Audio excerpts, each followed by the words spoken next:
Hi friends, అందరూ ఎలా ఉన్నారు? బాగున్నారా? నేను కూడా బాగున్నానండి. మిర్చి చేస్తాను నేను.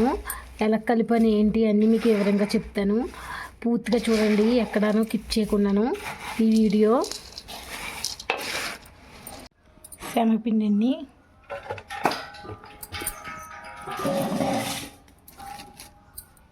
కేజీ శనగపిండి అండి. ఇదిగోండి బియ్యం పిండి, ఇక్కడ ఇంత వేస్తున్నాను. ఆయిల్ పీల్చుకోదండి బియ్యం పిండి వేస్తే, బాగుంటాయి, కరకరలాడుతూ వస్తుంది. సరిపడగా ఉప్పు వేస్తున్నానండి. ఇది మొత్తం వాటర్ వేసుకుని కలిపేసుకుందాము.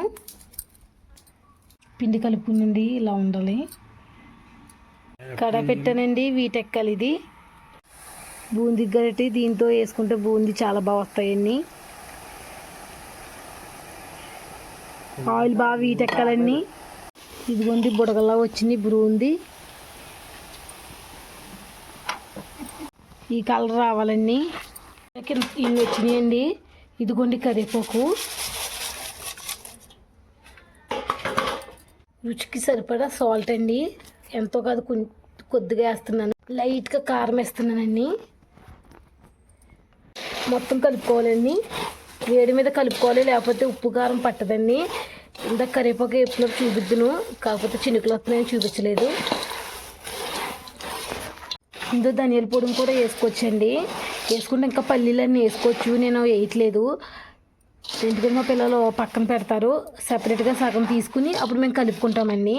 ఈ పొట్టు అన్నీ వేసి ఆ మిర్చి కూడా చూపిస్తాను. ఈ మిర్చి టేస్ట్ అయితే చాలా బాగుందండి. మీరు కూడా ట్రై చేసి ఎలా వచ్చిందో కామెంట్ చేయండి. నాకు వర్షం వచ్చిందండి, అన్నీ చూపిద్దును. కరివేపాకు ఫ్రై చేసేటప్పుడు చినుకులు పడిపోతున్నాయి. బయట ఎట్టాను గ్యాస్. నేను ఏమవుతుందంటే అప్పుడు చిటపట్లు ఆడిపోతాయి కదండి, మూకుడు కదండి, భయమని.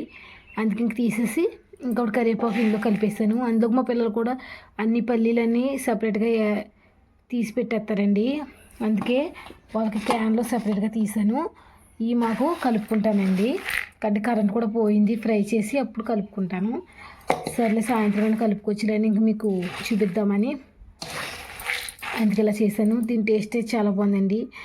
లైక్ చేయండి, షేర్ చేయండి, సబ్స్క్రైబ్ చేసుకోండి. Thank you, bye.